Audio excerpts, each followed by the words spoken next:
Let's please join in a few moments of centering silence together.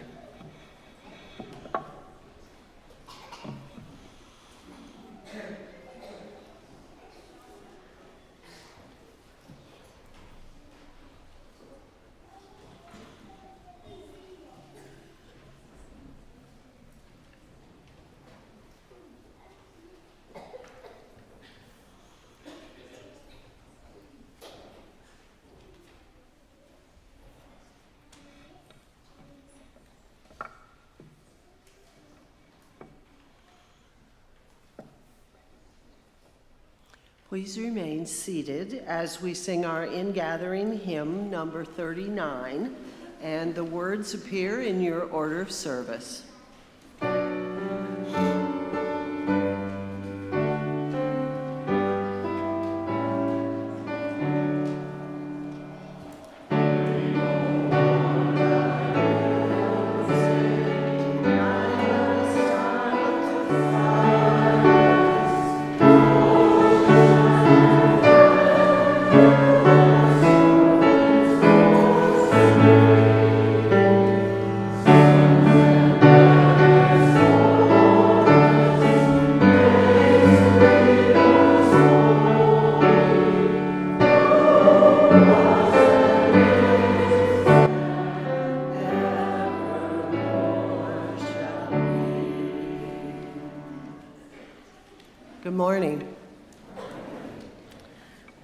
Welcome to the First Unitarian Society of Madison.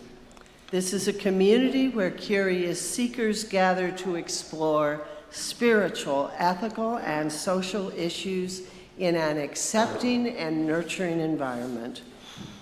Unitarian Universalism supports the freedom of conscience of each individual, as together we seek to be a force for good in the world.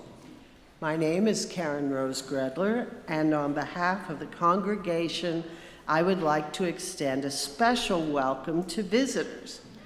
We are welcoming congregations, so whomever you are and wherever you are on your life's journey, we welcome you. Newcomers are encouraged to stay for our fellowship hour after the service, and to look for people carrying teal-colored stoneware coffee mugs. These are folks who are familiar with FUS and would look forward to a chance to speak with you this morning if you have any questions or would just like to meet someone from the congregation. You may also stop by our information table outside the library directly across from the doors of this auditorium. The table outside the library is a place you can find more information about our upcoming events and programs.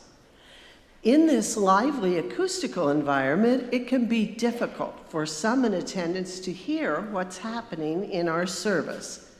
So we remind you that our child haven back in that corner and the commons area behind the auditorium are excellent places to go if you are with someone who would like to hop around, talk, sing, or any other normal childhood thing.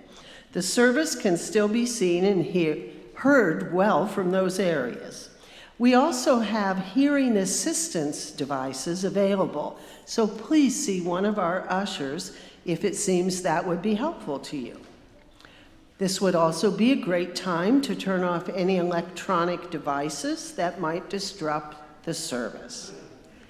Experienced guides are generally available to give building tours after each service, and I do know that John Powell is planning to be here after this service. So if you would like to go on a tour of this sustainably designed edition or our national landmark meeting house across the parking lot, please meet over near what would be your left side of the auditorium, near the windows, right after the service, and John will meet you there for a tour. I'd now like to acknowledge those individuals who make our services run smoothly. This morning, Mary Mannering is our sound operator. Lois Evenson is our lay minister. Corinne Perrin is our greeter. And our ushers are Liza Monroe, Dick Goldberg, Michael Lossie, and Brian Canis.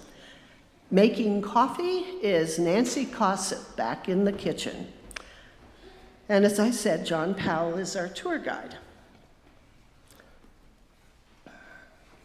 So, I think I also want to call your attention to the Red Floors insert in your order of service, where you'll find information about this weekend and upcoming events throughout December. And I'd suggest that you look in there because there's lots and lots and lots of things you might like to know about. Again, welcome. We hope today's service will stimulate your mind, touch your heart, and stir your spirit. Thank you.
Our opening words come from Mohandas K. Gandhi.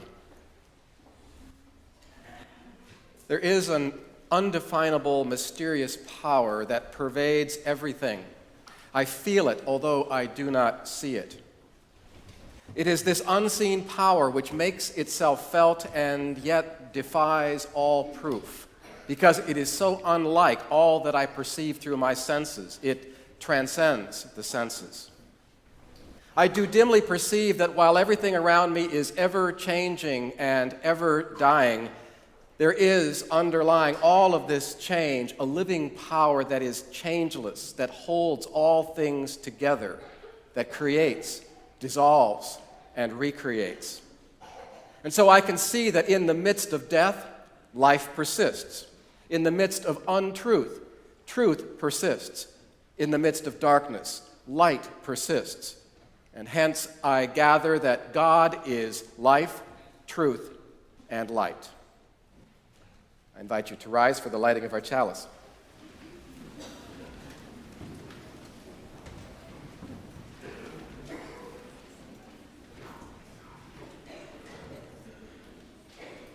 And as Karen Rose kindles the flame of our faith, please join me in reading the words in your program.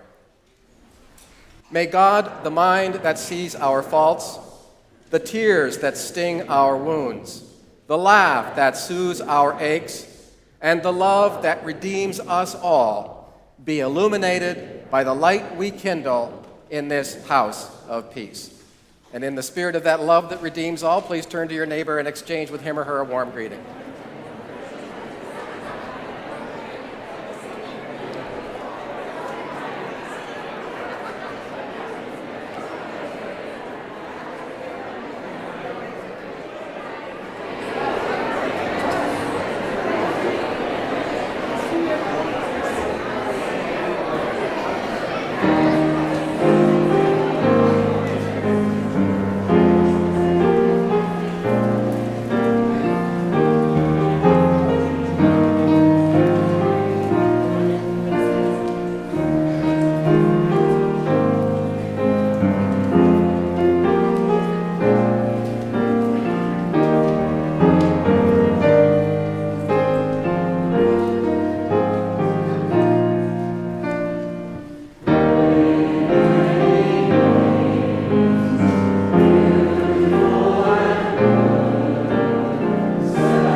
Please be seated.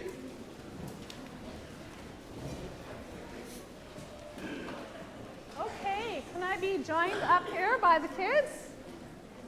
I'm going to move this over so I don't burn my hair. Whoops.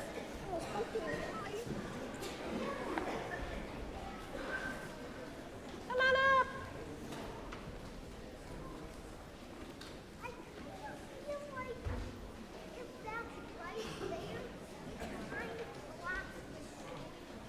Does it? Well, let's move it. That's a really good point. Is that better? All right. I want you all to see the pictures.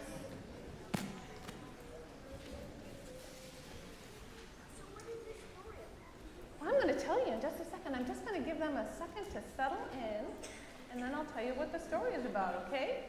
Good morning, everybody. It's great to see you here this morning.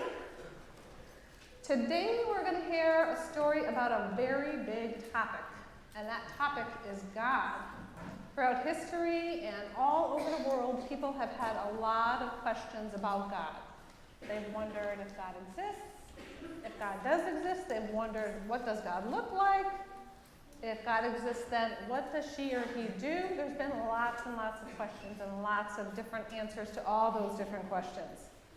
And today we're going to hear a story by a couple of authors who have shared some of their questions and some of the answers that they came up with. The book is called Because Nothing Looks Like God, and it's by Lauren and Karen Kushner. And I'm going to move this back a little bit because I just worry about my hair catching fire. It's kind of wild and crazy that way. Okay. No, you don't think so? Okay. I hope you're right. That's true. Okay. Here's the story. Where is God? God is in the beginning, in the first red ripening of a tomato, and in cookies fresh from the oven, in the first fun day of vacation, and in the tiny hands of a baby. Where is God? God is in the end, in the last sweet bite of birthday cake, and in your worn, torn baby blanket, and the last wave goodbye at the end of a visit, and in the closing moments of someone's life. Where is God? God is in the way people come together, in the sharing of a cold and gloomy morning, and in the Band-Aid fix-up after a fall, in homemade gifts made of clay and paint, and in morning hugs and goodnight kisses. Where is God? God is in the world, in bird chirp, frog song, and chattering squirrels, and in the fly caught in the spider's web, in caterpillars chewing leaves from daisies, and in worms turning leaves into earth. Where is God? God is everywhere, if we only look. God is wherever we let God in. What does God look like? God looks like nothing, and nothing looks like God. But there are many things that you cannot see, and still, we are sure that they're there. Like cool breezes on a hot summer night, or the rays of the sun drying the puddles of rain. Like the long hours until supper time, or the short minutes of a day at the beach. You know that they're there, but there's nothing to see. Like the kindness in someone's voice, or the happiness in a song. Like the pride when mom or dad help in your class, or the jumpy excitement at the start of a holiday. You know it's there, but there's nothing to see. Like the love that your mom adds to your good night story, or your dad's hooray when you first tie your shoes. Like your hope when it's your turn to bat, or your worry when your dog runs away. You know it's there, but there's nothing to see. God doesn't look like anything either because there is nothing to see. But everyone and everything gives us clues that God is here, clues that point to the one we cannot see. How does God make things happen? Look at your family. See sisters taking turns on the slide and brothers sharing a new game. Watch how everyone comes together to help with dinner. How does God make things happen? Look at your school. A boy helps when another can't reach. A girl shares her lunch.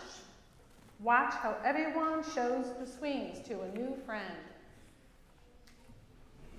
How does God make things happen? Look at your town. One family gives money for people who lost their home in a fire. A neighborhood gathers books for children in the hospital. Watch how everyone helps a family with a new baby. How does God make things happen? Look in the mirror. Can you visit someone who feels lonely? Or pick up trash in the playground? Can you and your friends collect toys for children who have none? How does God make things happen?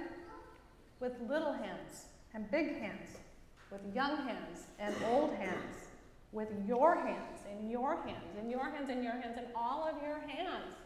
Do you think that your hands can make good things happen? Like God would want to have happened? Yeah? I know that some of you have done some faith and action projects, and others of you are going to do some in a couple of weeks.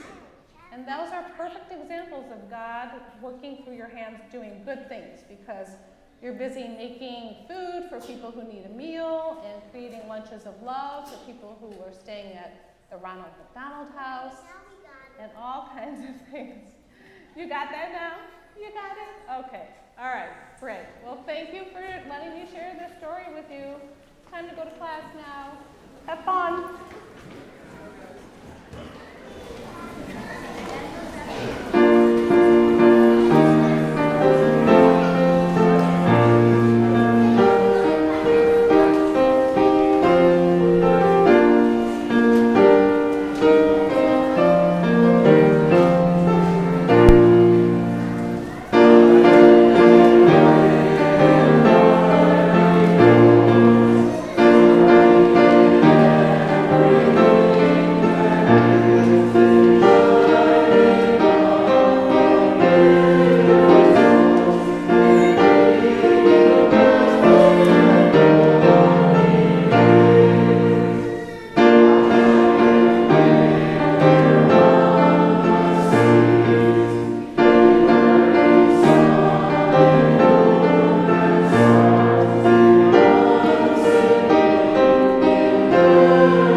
Our first reading comes from Alice Walker's best-selling book, The Color Purple, that was also made into a feature-length film that some of you may also have seen. And so Seeley, the main protagonist in The Color Purple, says, "I don't write to God no more." "What happened to God?" Shug asked me. "What do you care?" I say. "Big a devil as you are, you're not worried about no God, surely." "Wait a minute," she say. "Hold on a minute there. Just 'cause I don't harass it like some people's us know, don't mean I don't have no religion." "Well, what did God ever do for me?" I say. And she say, "Seeley," like she's in shock. "He gave you life, good health, a good woman who loved you to death." "Yeah," I say. "And he gave me a lynched daddy, a crazy mama, a low-down dog of a step-pa, and a sister I probably won't ever see again. Anyhow," I say, "the God I've been praying and writing to is a man, and he acts just like every other man I know, trifling, forgetful, low down." Shug say to me, "Miss Seeley, better hush. God might hear you." "Let him hear me," I say. "If he ever listened to poor colored women, the world would be a different place, I tell you that." Well, Shug, she talk, trying to budge me away from blasphemy. And she say, "Seeley, tell the truth. Have you ever found God in church?" "I never did. I just found a bunch of folks hoping he would show. Any God I ever found in church, I brought in with me. And I think the other folks did too. They come to church to share God, not to find God. Here's the thing I believe," says Shug. "God is inside you. God is inside everybody else. You come into this world with God, but only them that search for it inside find it. And sometimes it just manifests itself even if you're not looking for it. It? I asked. Yeah, it, says Shug. God ain't a he or a she, it's an it. Well, what do it look like, I asked. Don't look like anything, she says. It ain't a picture show. It ain't something you can look at apart from everything else, including yourself. See, I believe that God is everything, everything that is and was and ever will be. And when you can feel that, when you can be happy with that, you've found it. Well, Shug and me, we talk about God, but I'm still adrift. I've been thinking about God as a big, hairy old white man for so long, I just can't chase him out of my head. And I've been so busy thinking about him, I never truly notice anything that God made. Not a blade of corn? How'd it do that? Not the color purple? Where'd it come from? Not the little wildflowers? Nothing. Well, whenever you're trying to pray, says Shug, and that man plop himself down at the other end of it, you just tell him to get lost. You conjure up flowers and wind and water and a big rock. But this is hard work, I tell you. That old man's been in my prayers so long that he just doesn't want to budge. So us fight, and I hardly pray at all. Every time I conjure up that big rock, I just throw it at that old man.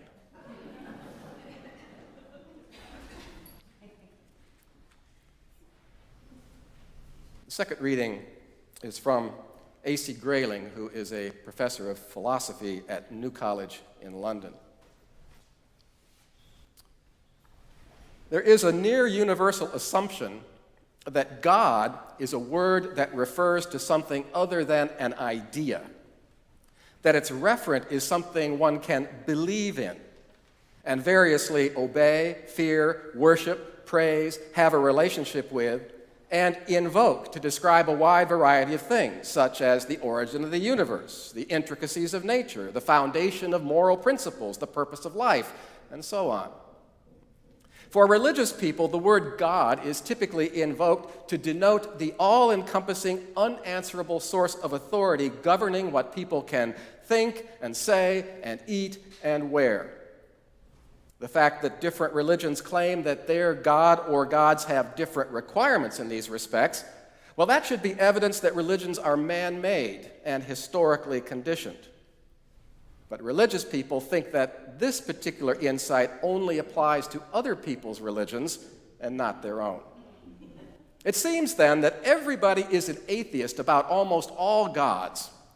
The difference between true atheists and Christians and Muslims being that the latter still have one more God to go, one more God to stop believing it.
Thank you, Philip.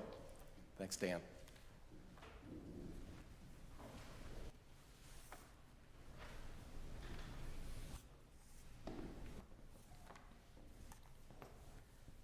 On the day after Thanksgiving, one of the deadliest terrorist attacks of modern times was unleashed on Muslims gathered for worship at a mosque in Egypt's Sinai Peninsula. 305 were killed, including many women and children. 128 others were wounded. And the victims in this attack were all Sufis. The perpetrators belonged to a fanatical fringe movement, ISIS, which, like Al-Qaeda, is rooted in the Islamic Sunni tradition. And despite all the attention paid in the Western press to assaults by radicalized Muslims on Europeans or on Americans, others of that faith, the Muslim faith, have borne the brunt of this religiously motivated violence. Islam, it appears, is at war with itself. Now, although the casualties suffered by the Sinai Sufis were especially severe, this was not the first time that particular segment of the Islamic world had been targeted. And large numbers of Shiite Muslims gathered at shrines or in local marketplaces have also been killed by car bombs. And again, those responsible are typically Sunnites who claim to be on a mission of purification, cleansing Islam of heretics. Now, while competition for control of political and economic resources is sometimes a factor in these attacks, religious differences, and in particular the way that various Islamic sects view God, that is perhaps the strongest motivation. Now, while all Muslims subscribe to monotheism, the Shahada, or profession of faith, simply states that there is no God but Allah. There are some who will not tolerate the slightest deviation from that confession. So although the peaceful Sufis have been around for 1,000 years, Muslims, like those now aligned with ISIS, have declared that movement to be illegitimate. And why is that? Because Sufis, like Roman Catholics in our own Christian world, Sufis preserve the memory of the most venerable and divinely inspired of their ancestors, and they elevate those ancestors to a position of sainthood. And so pious Sufis visit their tombs, they leave offerings, they invoke the names of these saints in prayers. Islamic fundamentalists say that this smacks of polytheism, a denial of God's oneness. And so Sufis are thus guilty of the sin of shirk, the illicit claim that God has partners, a charge that the Sufis themselves strenuously deny. This rift within the Muslim world serves to underscore the ambiguity we face in asking the question, what do people who follow Quranic teachings believe about God? Well, it's hard to say. Were we to ask the same question of Jews or Christians, the answer would be equally uncertain. Within each of these traditions, we find conflicting notions about God. And yet, all three are monotheistic faiths. All three trace their lineage back to the patriarch Abraham. All three draw, albeit selectively, from the same body of revealed Scripture. So one would thus suppose that Jews and Christians and Muslims share a great deal in common, and in key respects they certainly do. As Muhammad himself observed, Jews and Christians, like we Muslims, reject polytheism, and we pledge fealty to the one true God. Jews, Christians, Muslims all do this. They pledge fealty to the same God. And for this reason, Muslims have, for most of their history, permitted their fellow monotheists to live unmolested in their midst and without being pressured to convert to Islam. But even as there are salient differences within these three religions, which has led to tension and to conflict, there are differences between them as well, because the plain fact is not all monotheisms are alike. And to begin with, Christians, for the most part, can be classified as soft monotheists, whereas Muslims and Jews generally can be thought of as hard monotheists. So what this implies is that Christianity, in adopting the doctrine of the Trinity, fudges on the question whether God is truly one. To hard monotheists, this seems to violate a major tenet of their faith. And our own Christian Unitarian forebears they were also hard monotheists because they accepted Jesus as a supremely enlightened prophet and a teacher bearing a saving message, but they denied that Jesus had any kind of metaphysical relationship with God the Father. And so, like Muslims and like Jews, Christian Unitarians rejected the idea that God has or that God needs to have any partners. Now, radicalized Muslims carry this position to extremes. They are ultra-hard, and they despise all, whether Christian or Muslim, who are not sufficiently rigorous in their monotheism. And thus, even the veneration of saints has become for them a legitimate cause for persecution. Now, Christian monotheists are soft in other ways as well. For example, both Jews and Muslims are iconoclastic. They say it is inappropriate to create artistic renderings of God, graven images, as it were.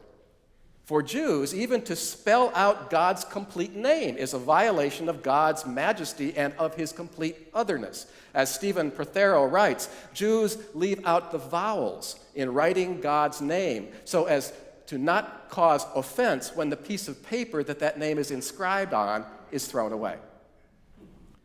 This is hardly seen as a problem in Christianity, is it? Jesus, the Son of God, has long been a favored subject for religious artists, and icons figure prominently in Eastern Orthodox worship. In painting the ceiling of the Sistine Chapel, Michelangelo placed a bearded God in the act of creating Adam in the very center panel. For Muslims, such representations and even scholarly inquiries into the divine nature are frowned upon. And such efforts only succeed in placing God on a human plane, and therefore they are all idolatrous. Now, the qualities or the attributes that God manifests, these can be enumerated, and they are spelled out in the Quran, 99 of them. And these are regarded as God's 99 names, and repeating those names is an important part of Islamic devotional life. Some of these names are feminine in form, and others are masculine, which serves to indicate that God cannot be classified by gender or otherwise anthropomorphized in any way. Now, between these three religions, there are also significant differences in the role that God is thought to play in human affairs. Islam's God does not assist human beings by performing supernatural miracles, as most Christians believe he does. Allah's cosmos operates according to natural laws that Allah himself created. Natural law is God's law, and therefore natural law is inviolate. There's only one standing miracle in Islam, and that is the Quran itself, which was delivered in Arabic verbatim to the Prophet Muhammad and to no one else. And we human beings, we have the Quran to open our eyes and to guide us through life, but otherwise we are free beings that are completely on our own. And so there is no counterpart in either Judaism or Islam to Christianity's Holy Spirit, that aspect of God that remains an active presence in the world. We do not find Muslim clerics or Jewish rabbis claiming to be guided by the Spirit, as Christian clergy often do. Channeling the Holy Spirit, some Christians claim to be able to cure diseases, to cast out demons, which, as we know, opens the door to all kinds of religious chicanery. For their part, Karen Armstrong writes, Jews do not think of God as a big brother, watching their every move, intervening in human affairs. Rather, we are to cultivate a sense of God within each human being, so that our dealings with others become sacred encounters. By serving others, we reproduce God's benevolence and God's compassion. That's the Jewish outlook. Another notable difference between these three faiths has to do with God's expectations of us humans. How are we to serve the Almighty? In doctrinal Christianity, the emphasis is on belief, wholehearted, unqualified assent to the tradition's core tenets, as expressed in the creedal statements. And the operative term here is orthodoxy, which literally means to hold the right opinion. And this is mandatory. And over the centuries, those who could not make such a profession of faith, which included our own Unitarian and Universalist forebears, they were actively discriminated against, even if they otherwise led upright Christian lives. Now, it's not that behavior didn't matter, but the individual's salvation was thought to be contingent upon his or her doctrinal fidelity rather than ethical conduct. Historically, the key question to ask was not, what would Jesus do, and then to act accordingly. No, the most important question was an ontological one. Who is Jesus? And for that, there could only be one legitimate and acceptable answer. For Jews and Muslims, belief does matter. Confessions of faith are important, but deportment, that matters even more. God wants people to live in a certain way. And thus, the Jewish mitzvot, the 613 behavioral rules that are listed in the Pentateuch, these represent a handbook for staying in right relationship with the Lord and with each other. Now, Orthodox Jews strive to fulfill the law in all or most of its particulars, while members of the Reform and the Reconstructionist movements are less observant. And according to Jacob Neusner, they regard the Torah as a statement of eternal principles that can be changed in response to new conditions. The concept of mitzvot is still central. But those mitzvot that are listed in the Torah, all 613 of them, many of them are considered by the Reform and Reconstructionists to no longer be entirely relevant. Behavior counts for a good deal in Islam as well, and Muslims are encouraged to submit themselves completely to God, making the divine will their own will. Now, in our own UU hymnal, there is a song that begins with the words, "We are not our own. We are not our own." And that's an idea that Islam expands upon. Our bodies and our lives belong not to us.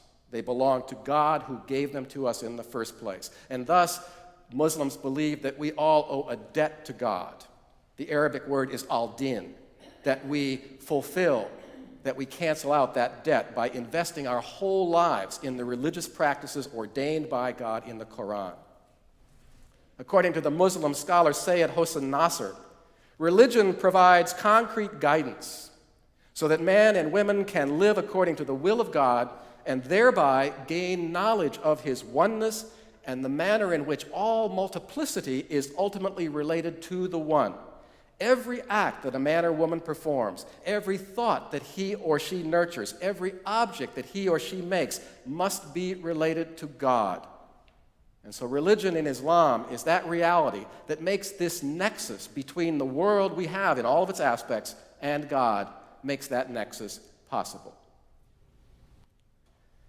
Now, in considering God's expectations of human beings, Judaism, Islam, and Christianity part ways on another important issue.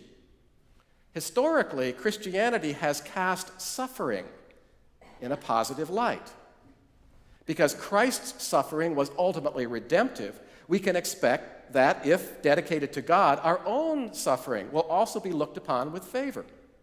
The early Christian martyrs were lifted up as models to be emulated, as were cloistered and celibate monks and nuns in later centuries. Some Christians, even today, take this to extreme, and they engage in acts of self-mortification. Others seek meaning and comfort in their suffering by attributing it to God's will. If I suffer, they say, God must have a good reason for it. Or as the sorely afflicted Job put it, though he slay me, yet will I trust in him. Now, one can always find exceptions on this point. But Judaism and Islam are of a rather different persuasion. The Jewish rabbis of old insisted that God did not want men and women to suffer, that Jews were, in fact, duty-bound to treat their bodies as gifts deserving of tenderness and pleasure. God is not to be found in suffering or in asceticism, Karen Armstrong writes. And Jews are notable for their lack of sexual prudery and their wholehearted enjoyment of food and libation. And it may even be considered sinful in Judaism and a sign of ingratitude toward God not to show appreciation for life's beneficent offerings. And Islam also teaches that God intends human beings to be healthy and happy. The vast majority of Muslims roundly condemn those suicide bombers, those self-appointed martyrs who claim to be acting in God's name. Such actions are, in fact, expressly prohibited in Islam's sacred literature. Now, there are, of course, those well-known conventions in Islam, fasting, pilgrimage.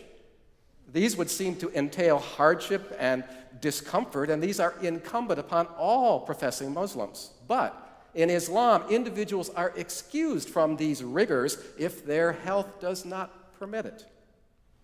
As Faisal Abdul Rauf, an American imam, observes, the Ramadan fast is intended to accelerate one's spiritual progress. By the end of the month of Ramadan, your will has been strengthened. You feel you are capable of doing far more than you thought, and you are less susceptible to that idea, hey, I can't help myself. Ultimately, Islam insists that existence on this plane ought to be pleasurable, but that we derive the most benefit in becoming aware that all of life is a gift from Allah. God made us worshipful beings, Abdul Rauf writes, and our greatest pleasure, actually, is in contemplating the divine. So these, then, are a few of the more obvious ways in which our three monotheisms converge and diverge on the issue of God. But as I noted at the outset, within each one of these traditions, there will be differences of opinion, and so making blanket statements about any one of them is difficult. In Judaism, as Stephen Prothero observes, there is an old adage that wherever you find two Jews together, there will be three opinions about their religion. And the same could be said of Christianity, the difference being that Christians are not encouraged to ask such probing questions as are Jews, because, as Prothero says, Jews are trained not just to abide ambiguity, but to glory in ambiguity. Generally speaking, Islam is less open to this kind of questioning because of the absolute authority of the Quran. But again, even here, much depends on the flavor of the faith that we are considering. Extreme fundamentalist movements like Wahhabism or Salafism, these are the most doctrinally rigid, the most intolerant of questioning, and these have been influential in the rise of ISIS and Al-Qaeda. But at the other end of the spectrum, we find Sufism, where the writings of someone like Jalaluddin Rumi reveal a refreshing openness and creative license. And so Rumi and others like him provide a welcome antidote at the other side of the spectrum to the extremists' dogmatism. So what to make of all this? Well, for my part, throughout my career in ministry, I have always been intrigued by what the great monotheistic religions have to say about God. But even after 40-plus years, I don't find very much of it personally meaningful. Yes, you need to study this stuff because it helps us to understand why all these religious divisions exist and why so many conflicts occur over this very issue. But at the end of the day, it seems like we're all trying to tie ourselves in knots. I suspect that Thomas Aquinas, perhaps the most discerning theologian in the history of Christianity, that he felt much the same way in his final years of life. The story goes that one day Aquinas laid down his pen and he refused to write anything further about God or about theology. Why? Why? He was asked. I cannot do it anymore, he said. Things have been revealed to me that make what I have written seem like little more than straw.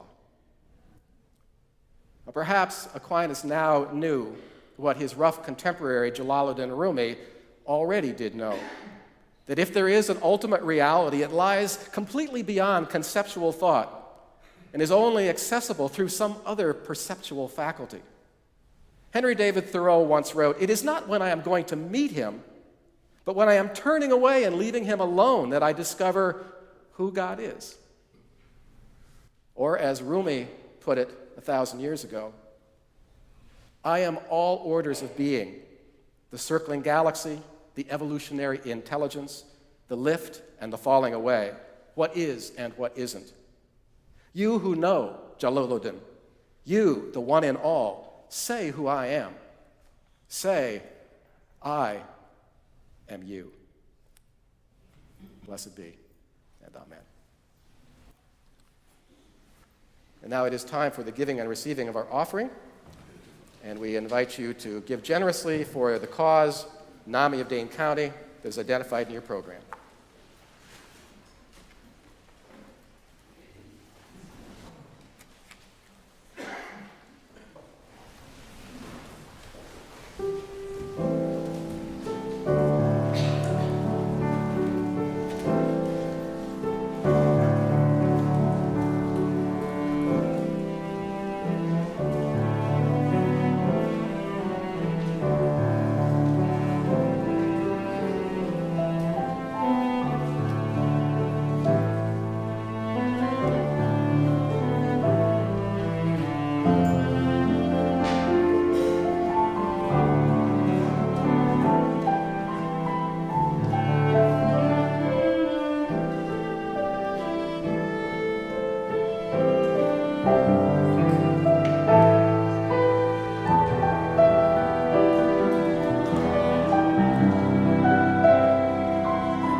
As part of our services this weekend, we recognize and officially welcome those individuals who have joined our community since last June.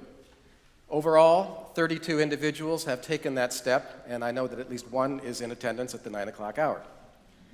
Now, becoming a member of the congregation is a pretty straightforward proposition. One generally attends a series of orientation classes, signifies their intention, professes agreement with our Unitarian Universalist principles and our FUS bond of union, and then enters his or her name in our membership registry. In terms of actual preliminaries, mechanics, this isn't terribly difficult. But then we would want to ask, why would you want to join in the first place? The short answer is this. We opt for membership because we believe that the promotion of liberal religious values will, in fact, make a difference in our world, that a strong Unitarian Universalist movement will help to make our community and our planet a more peaceful and enlightened place. We make this commitment because we do believe in the transformative power of this tradition. We join because we want to be part of an enterprise that can elevate humankind ethically and at a personal level fulfill us spiritually. We also join because we hunger to be in relationship with people who, like us, regard religion as an open-ended, ongoing quest for deeper meaning and more honest and authentic religious connection. But in joining, we also assume certain responsibilities. We agree that religion is as much a public as a private affair, and intensely communal as well as individual commitment. And that means we must do our part to strengthen the institution that we belong to. And we do this by making an effort to learn more about our tradition, about our history, about our theology. You've had a little taste of that this morning, in order to forge a stronger sense of identity with and commitment to Unitarian Universalism. We also need to make generous, ungrudging contributions of our time, our talent, and our treasure, trusting that when we give from the heart, we do grow in spirit. And finally, we want to make a good faith effort to participate in the open democratic process by which this community orders its affairs. We should be prepared to become active citizens, not just passive consumers of the services that are offered here, in keeping with the fifth principle of our faith.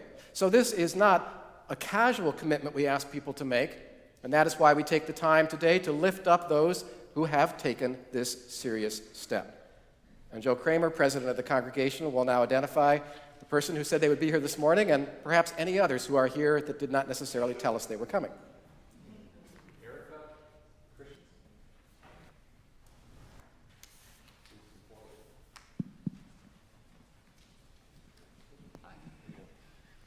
All right, I'm going to ask you 3 questions, and at the end of the 3 questions, then you can reply.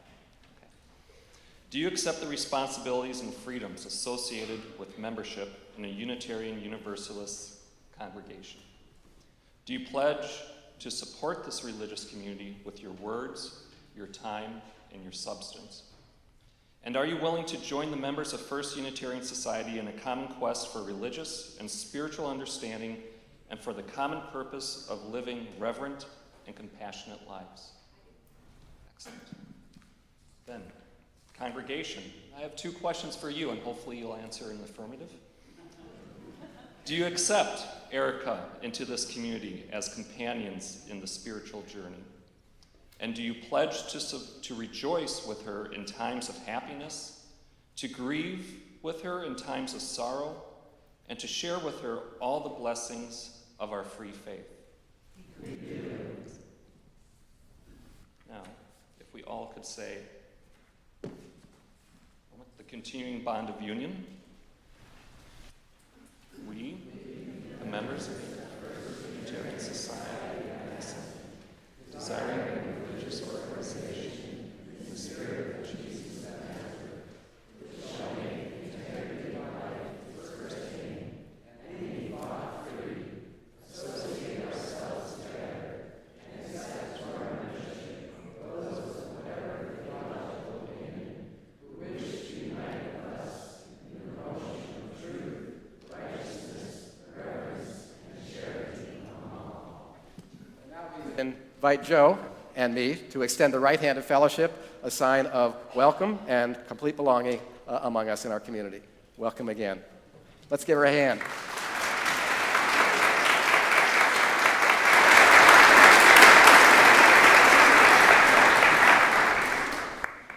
So now, please turn to our concluding hymn. Please rise in body or spirit.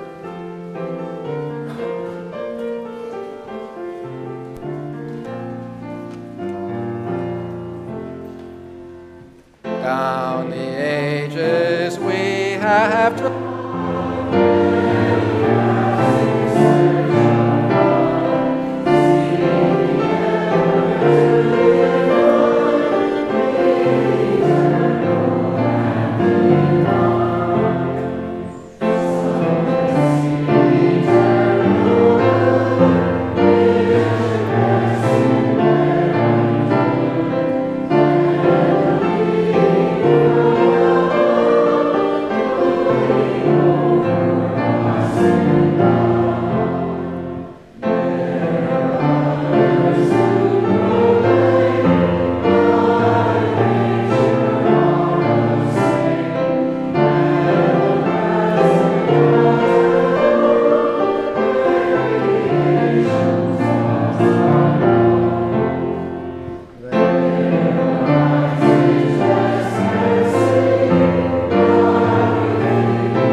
And before delivering the benediction, I would like to acknowledge a former president of the congregation, Michael May, who purchased a sermon topic at last spring's cabaret service auction.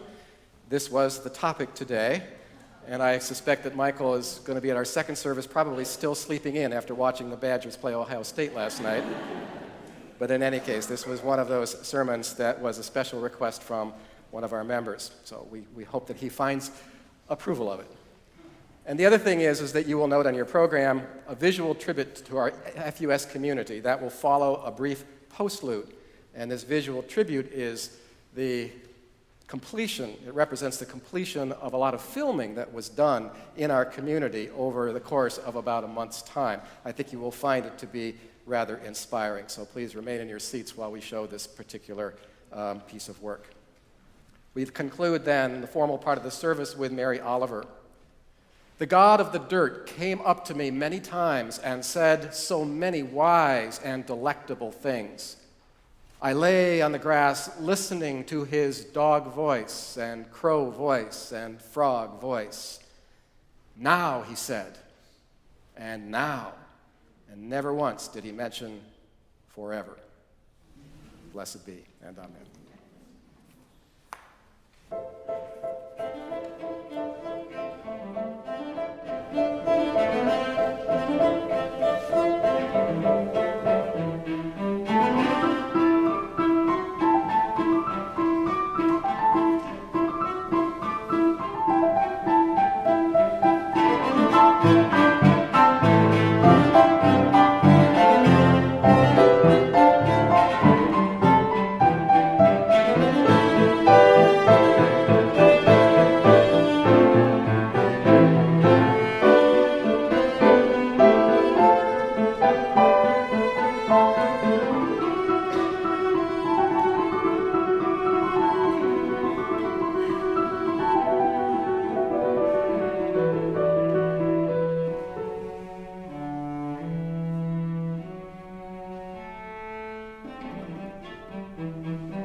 It's more like a home than it is a commercial complex.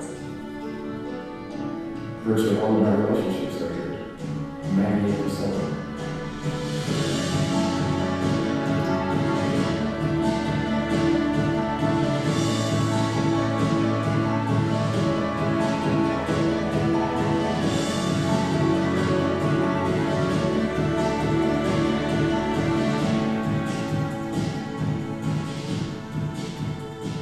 That cycle of giving and receiving is one that repeats itself